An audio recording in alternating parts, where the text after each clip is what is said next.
All right, shift gears a little bit. Remember I talked about the creation of the Federal Reserve, and we'll keep moving because this is being taped. I talked about the creation of the Federal Reserve. Now we all hear about that. Rand Paul, and I'm a big fan of Rand Paul, by the way. I think he's probably one of the only constitutional senators left. Some guy just attacked him, I guess broke 5 of his ribs or something. Strange, but Rand Paul and his dad Ron have been calling this for years, and they're trying to make Ron Paul look like your crazy old grandpa from the attic, because he's been after the Federal Reserve for his entire career. He's never changed. The Federal Reserve, I want you to understand what the Federal Reserve is, and you'll never look at the Federal Reserve the same again. It is the engine of the deep state. You could call it an economic shadow government easily, because it runs our economic government, and it's international, no doubt. It was started by a secret society of elite bankers I mentioned, globalism through the CFR, primarily the House of Morgan, connected to the House of Rothschild, with a lot of very deep occult connections and occult societies and occult practices. Just a fact. Global economy, the CFR, along with the Federal Reserve, the goal was and still is a global economy. They want a global economy, a world order economy. You can call it the New World Order if you want. You can call it the International Order if you want, but they do have now a global world economy that's being run through the Federal Reserve and is controlling our economy right now, and that's been going on since 1913. World's leading international banks, Morgan, Rockefeller, Rothschild, Warburg, are behind our Federal Reserve. They're behind that. Their banks are behind. There are 15 branches of the Federal Reserve, and each branch is an international bank outside the United States that is controlling the U.S. economy.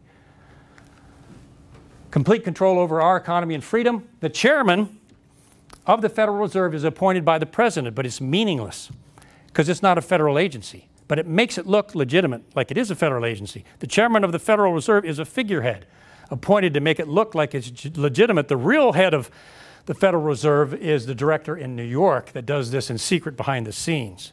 Janet Yellen and others that are the figureheads are not the ones that run the show. It's the director in New York who really does it in secret. It is not a government agency. The Federal Reserve is not a branch of the federal government. It is a private bank, internationally connected private bank. 12 branches, directors from international banks, I mentioned that. There are no reserves in the Federal Reserve. There's no reserves in there. This is money laundering coming from international banks into the U.S. economy. So it's not even a reserve. It's a fake name. These international bankers have no loyalty to the U.S. sovereignty or the government or anything else. They have loyalty to their national banks, to their country, and yet they're printing our money. They're loaning loans to our major corporations, or holding those loans back so the corporations go down. These are federal banks doing, or international banks doing this to our federal government. Deliberates in secret. What did I say about secrecy before? This is the shadow government economic system. Their deliberations are in secret. Their members are in secret. Their budget decisions are in secret. They cannot be audited because all of their accounting is secret. What happens when things are secret? Something's wrong with that picture. They can't even be audited. Congress has no access to what the Federal Reserve is doing. None. And no oversight whatsoever. And never has since 1913.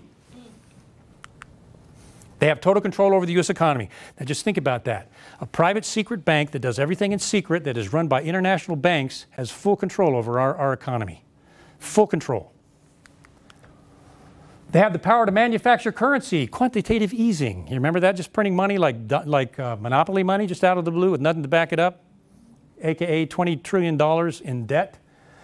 They can manipulate interest rates on all of our loans, house, car, student loans, and everything else. The Federal Reserve can manipulate those any way they want, and it's not a U.S. government agency. Decides the entire economic condition of the United States. Unilaterally determines the value of the dollar. The Federal Reserve, if it wanted to, could crash our economy just by simply devaluing the dollar. And it has the unilateral, it solely can do that all by itself. Adjust the value of the dollar up and down, which would do whatever it wants to the U.S. economy globally. It's responsible for the creation and elimination of corporations. It can lend money to a corporation, or it can withhold money from a U.S. corporation, either create it or destroy it. And it's not a U.S. organization. Eliminates the freedom of the United States through financial control. Controls our purchases of our houses, our cars, our employment, our investments, our 401ks, the interest on our 401ks, and everything else is controlled by the Federal Reserve, a non-U.S. entity. It's insane.